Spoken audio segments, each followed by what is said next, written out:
فيديو النهاردة جاي لنا بقى ايه من على الجبال كده، بيورينا المنظر بتاعة الكهوف اللي كانت موجودة وكانت زمان بيستخدموها كده زي البيوت. بصوا بقى المنظر ما شاء الله، يعني هو طلع كتير قوي علشان يفرجنا.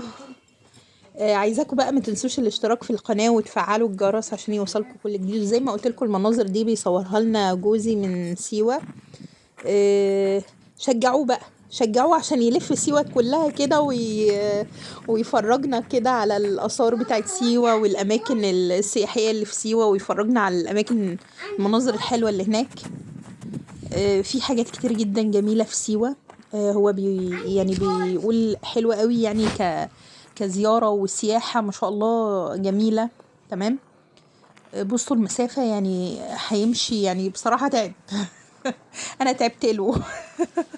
يعني تعبت له لطلوع الجبل، كمان هيلف كده ويفرجنا المنظر من فوق. جايه منظر سيوة تحفة تمام من فوق. يعني هو طلع ومشي مسافة كبيرة جدا عشان يفرجنا على منظر الكهوف دي، وازاي ان هم كانوا بيستخدموها كبيوت. تمام. موجودة جوه الجبال كده. بصوا بيحاول يصور لنا المنظر يعني على قد ما يقدر ان هو ايه يفرجنا معاه. بيحاول يغريني اني اروح له كده زيارة في سيوة ولا حاجة، اتفرج على الحاجات دي. وشكل كده يعني هيتم اغرائي. والله يا جماعة يعني ما شاء الله مناظر جميلة قوي قوي قوي. يعني حاجات كتير جدا بيفرجها لنا كده في الفيديوهات حلوة قوي، يعني تشدنا ان احنا نفكر فعلا نروح زيارة. يا ريت بقى نشجع سياحة بلدنا. بلدنا جميلة قوي قوي قوي، فيها اماكن والله حلوة جدا احنا ما نعرفش عنها حاجة، ومحتاجين فعلا ان احنا نروحها. مش لازم ان احنا يعني نطلع برا مصر، لا والله عندنا اماكن جميلة جدا. لو هنشجع احنا بلدنا ان احنا نروح سياحة، فعلا الموضوع هيختلف معانا جدا جدا. في اماكن حلوة قوي احنا ما نعرفش عنها حاجة، زي مثلا واحد سيوة كده. يعني اخر حاجة كنا ممكن نعرفها عن واحد سيوة الفيلم اللي كان اتمثل لواحد سيوة، او مسلسل انا مش فاكرة، اللي هي واحد الغروب. ايام بقى كانت المشاكل اللي كانت ما بين الشرقيين والغربيين والكلام ده كله. دلوقتي مفيش الكلام ده كله. انا بسأل زوجي بيقول لي لا مفيش، في زي معاهدة او زي صلح حصل تم ما بينهم، تمام، اللي هم الشرقيين والغربيين، ومفيش الكلام ده كله، مفيش اي مشاكل. الناس في سلم كبير جدا، في عادات وتقاليد ما شاء الله. يعني البلد هادية حلوة قوي.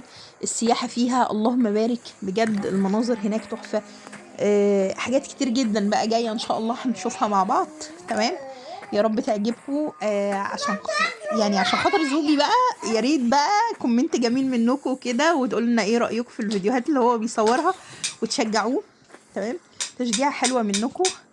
ربنا يا رب يقدر لنا الخير كده ان شاء الله، ويكتب لنا زيارة ان شاء الله للاماكن الجميلة اللي موجودة في بلدنا، ونلف بلدنا كده ونشوف الجمال اللي موجود في بلدنا.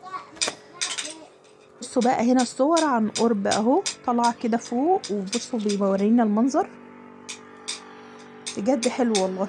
جميل يعني، تحسوا سبحان الله يعني بيت منحوت، يعني بيوت كده صغيرة منحوتة في قلب الجبل.